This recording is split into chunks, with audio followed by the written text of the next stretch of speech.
प्रेक्षक नमस्कार, मी चैताली। आज आपण आलो आहोत भोसरी विधानसभा मतदारसंघामध्ये।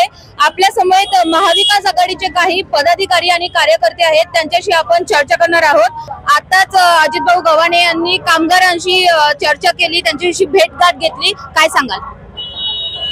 आज अजितभाऊंनी कामगारांची भेट घेतली।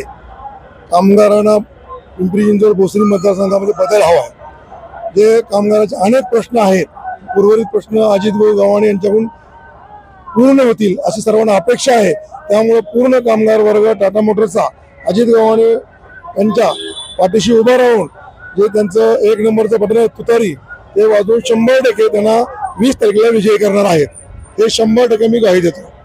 तुमच्या मतदारसंघामध्ये असे कोणते प्रश्न प्रलंबित आहेत प्रामुख्याने, जे अजितभाऊ जर निवडून आले तर सोडवतील?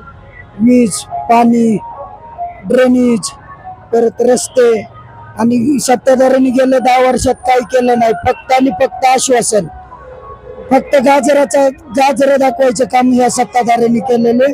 बदल अटळ आहे। 1 तारखेला 20 तारखेला मतदान आहे, ते 20 तारखेला गुलाल आमचाच आहे।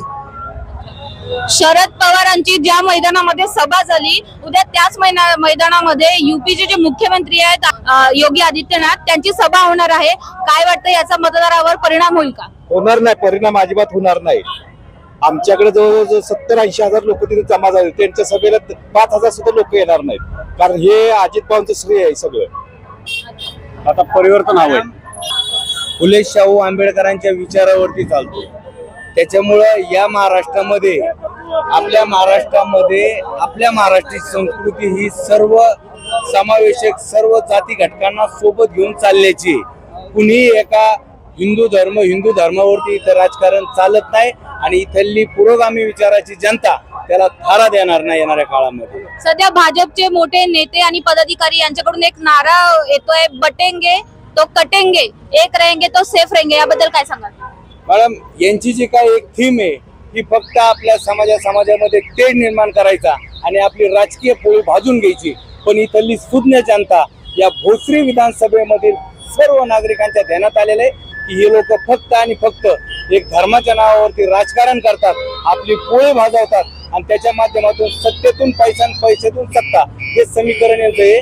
त्यामुळे येणाऱ्या काळामध्ये, येणाऱ्या 20 तारखेला भोसरी विधानसभेतील सर्व जनता 1 नंबरचं बटन दाबून प्रामाणिक, सुसंस्कृत, अभ्यासू आणि सर्वांना सोबत घेऊन जाणारा उमेदवार अजितभाऊ गव्हाणे यांना 100% विजयी करणार।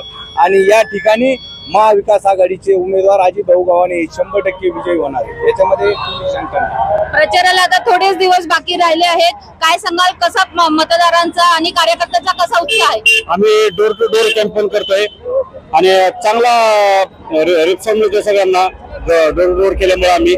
आणि 10 वर्षापासून इतर भ्रष्टाचारच चालू आहे, मग पाण्याची सुविधा ना, ड्रेनेजची सुविधा ना, रोडची सुविधा आहे, त्यांचा नुसता भ्रष्टाचारच चालला। त्यामुळे आता बदल हवाय आणि बदल 100% होणार। अजितभाऊ गव्हाणेंना प्रचंड असं बहुमताने आम्ही निवडून देऊ।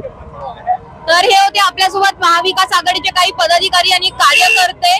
येथे अजित गव्हाणे यांनी कामगारांची त्यांच्याशी चर्चा केली, त्यांच्या समस्या जाणून घेतल्या आहेत। तसेच कार्यकर्त्यांचा असा विश्वास व्यक्त केलाय की येत्या 23 नोव्हेंबरला अजित गव्हाणे हेच विजयी होतील, विजयाची माळ त्यांच्याच गळ्यात पडेल। कॅमेरामॅन पांडा शिवराटसह मी चैताली, आपला आवाज, भोसरी।